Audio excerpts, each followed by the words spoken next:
समजा तुम्ही एका दुकानात जाता आणि 20 रुपयांना एक चॉकलेट खरेदी करता आणि तुम्ही दुकानदाराला 20 रुपये दिले आणि चॉकलेट घेतलं. पण इथे एक रंजक प्रश्न तुम्हाला असा कधी निर्माण झाला आहे का की हे तुमचे पैसे जातात कुठे? म्हणजे दुकानदार ते संपूर्ण 20 रुपये स्वतःकडे ठेवतो का? नाही, तर असं अजिबात नाही.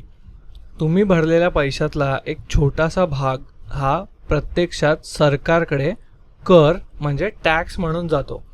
आणि या कराचा उपयोग रस्ते बांधणे, पूल बांधणे, रुग्णालय उभे करणे, शाळा बांधणे आणि इतर अशा अनेक पायाभूत सुविधा बांधण्यासाठी वगैरे केला जातो. पण जरा विचार करा, आपण हा कर थेट भरण्यासाठी कधी सरकारी कार्यालयात का नाही जात? मग सरकार हा कर आपल्याकडून नेमका कसा गोळा करतं? तर इथेच आपल्याला वस्तू आणि सेवा म्हणजेच गुड्स आणि सर्व्हिसेस टॅक्सबद्दल जाणून घ्यायची आहे. तर आता समजा की आपण जेव्हा पैसे खर्च करतो तेव्हा आपण सामान्यतः 2 प्रकारच्या गोष्टींसाठी पैसे भरतो. पहिली गोष्ट म्हणजे वस्तू. तर वस्तू म्हणजे अशा वस्तू की ज्यांना आपण स्पर्श करू शकतो किंवा हातात धरू शकतो. म्हणजे उदाहरणार्थ बाटली, बूट, चॉकलेट, पुस्तकं इत्यादी. आणि दुसरा प्रकार म्हणजे सेवा, सर्व्हिसेस. म्हणजे तुमच्यासाठी जर कोणी काही काम केलं असेल, उदाहरणार्थ आपण जर केस कापायला गेलो आणि केस कापणाऱ्याने आपलं हे काम केलं आणि आपले केस कापून दिले, किंवा जर आपण वैद्यकीय उपचार घ्यायला गेलो, डॉक्टरकडे गेलो आणि डॉक्टरने आपल्याला तपासलं आणि त्याने आपल्याला त्याची सेवा पुरवली, किंवा आपण समजा बसने प्रवास केला एका ठिकाणाहून दुसऱ्या ठिकाणी, तर ही सुद्धा एक सेवाच झाली. म्हणजेच आपण वस्तू खरेदी करू शकतो आणि किंवा सेवा मिळवू शकतो आणि या दोन्ही गोष्टींवरती कर आकारला जातो. म्हणजेच तुम्हाला इथपर्यंत वस्तू आणि सेवांबद्दल समजलं असेल. आता इथे पुढे आपण GST म्हणजेच गुड्स आणि सर्व्हिस टॅक्सची कर प्रणाली बघूया. तर पूर्वी आपल्या देशामध्ये कर प्रणाली जी होती ती खूप गुंतागुंतीची होती. म्हणजेच कल्पना करा की समजा चॉकलेटने भरलेला एक ट्रक हा एका राज्यातून दुसऱ्या राज्यात जात आहे आणि त्याला वाटेमध्ये वेगवेगळ्या कर पावत्यांवर वारंवार अनेक प्रकारे कर भरावे लागत आहेत. यामुळे काय व्हायचं तर ते चॉकलेट खूप महाग व्हायचं आणि ही एक मोठी समस्या होती. आणि म्हणूनच या समस्येचे निवारण करण्यासाठी सरकारने हे अनेक कर एकत्र करून एकच कर लागू केला, ज्याला आपण GST म्हणतो. आणि हा कर 1 जुलै 2017 पासून अंमलात आला. आता GSTचा इंग्लिश अर्थ म्हणजे काय तर गुड्स अँड सर्व्हिस टॅक्स म्हणजेच वस्तू व सेवा कर. यामुळे आपली कर प्रणाली ही अतिशय सोपी आणि न्याय्य बनली आहे. आता ज्याप्रमाणे तुमच्याकडे तुमचा स्वतःचा असा एक विशिष्ट आधार क्रमांक असतो, जी तुमची स्वतःची एक स्वतंत्र ओळख असते, अगदी त्याचप्रमाणे उद्योगांना आणि व्यावसायिकांना सुद्धा एका विशिष्ट ओळखीची गरज असते. पण आता तुम्ही समजा असा विचार कराल की समजा तुम्हाला चॉकलेट विकण्याचे एक दुकान उघडायचे आहे आणि ग्राहक तुमच्याकडे येऊन चॉकलेट खरेदी करतील आणि तुम्ही त्यांच्याकडून GST गोळा कराल. म्हणजे आता सरकारला हे माहिती असणे आवश्यक आहे की नेमके कोणते दुकान हा कर गोळा करत आहे. म्हणून त्या दुकानाची GST अंतर्गत नोंदणी असणे बंधनकारक आहे.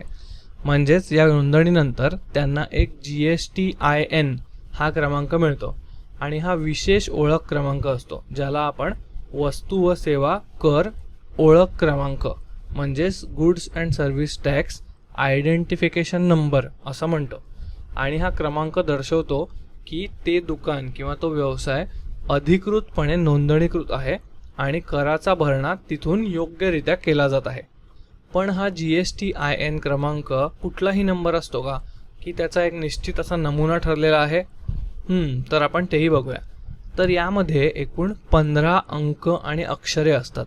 म्हणजेच तुम्हाला इथे दिसेल की यामध्ये पहिले 2 अंक हे राज्याचा संकेतांक असतात आणि पुढील 10 अंक आणि अक्षरं त्या व्यवसाय मालकाचा पॅन नंबर दर्शवतात.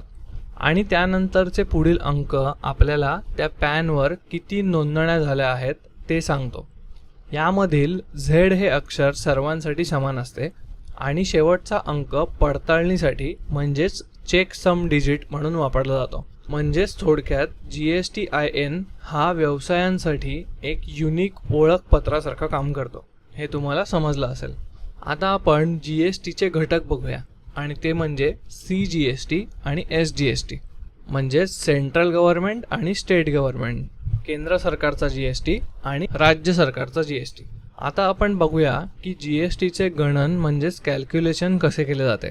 तर समजा तुम्हाला एक फोन खरेदी करायचा आहे ज्याची मूळ किंमत ही 10,000 आहे. आता या फोनवरती GSTचा दर हा 12% आहे. तर चला मग आपल्याला किती GST रक्कम भरायला लागेल हे बघूया.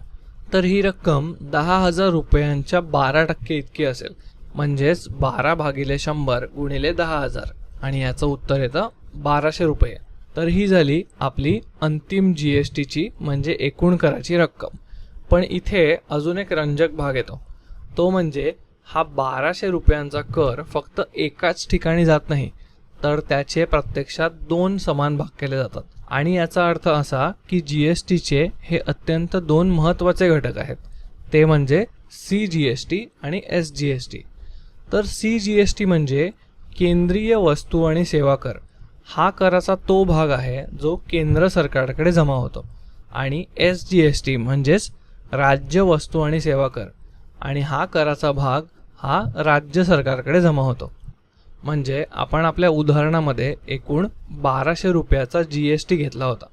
आता यातील अर्धा भाग म्हणजे 600 रुपये केंद्र सरकारकडे जाईल आणि उरलेला अर्धा भाग हा राज्य सरकारकडे जाईल.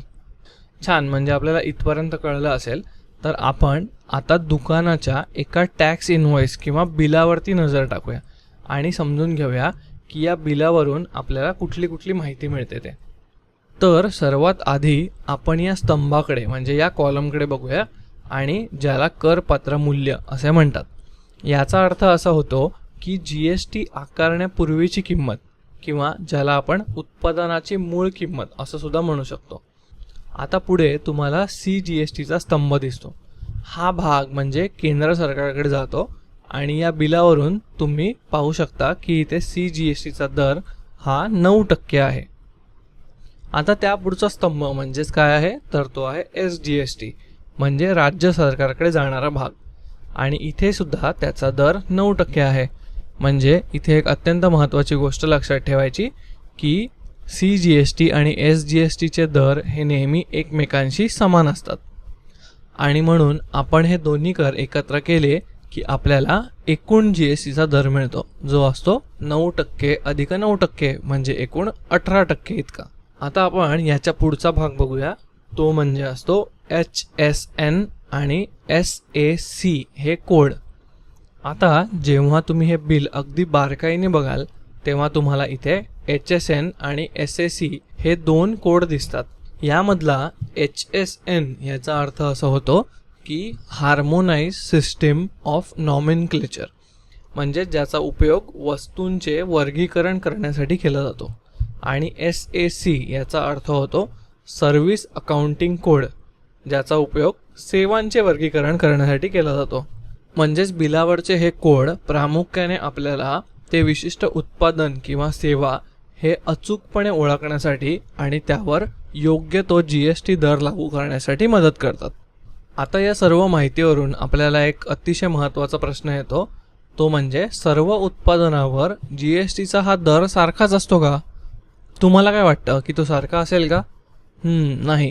तर वेगवेगळ्या उत्पादनांसाठी GSTचे दर देखील वेगवेगळे निश्चित केलेले आहेत.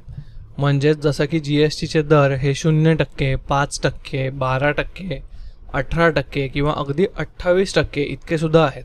आणि तुम्ही लक्षात ठेवा की आपल्या सर्व जीवनावश्यक वस्तू म्हणजेच आपण ज्याला इसेन्शियल गुड्स असं जे म्हणतो त्यावरचे GSTचे दर हे कमी असतात. आणि ऐशोआरामाच्या वस्तू म्हणजेच जे लक्झरी आयटम्स असतात त्यावर GSTचे दर सर्वाधिक असतात. परंतु हे सगळे दर हे सरकारद्वारे निश्चित केले जातात आणि त्यांच्याद्वारे ठरवले जातात. आहे की नाही सोपं? आता तुम्हाला सुद्धा या अर्थनियोजनामधली GSTची संकल्पना अगदी छानपणे समजली असेल. चला आता आपण पुढच्या व्हिडिओमध्ये भेटूया.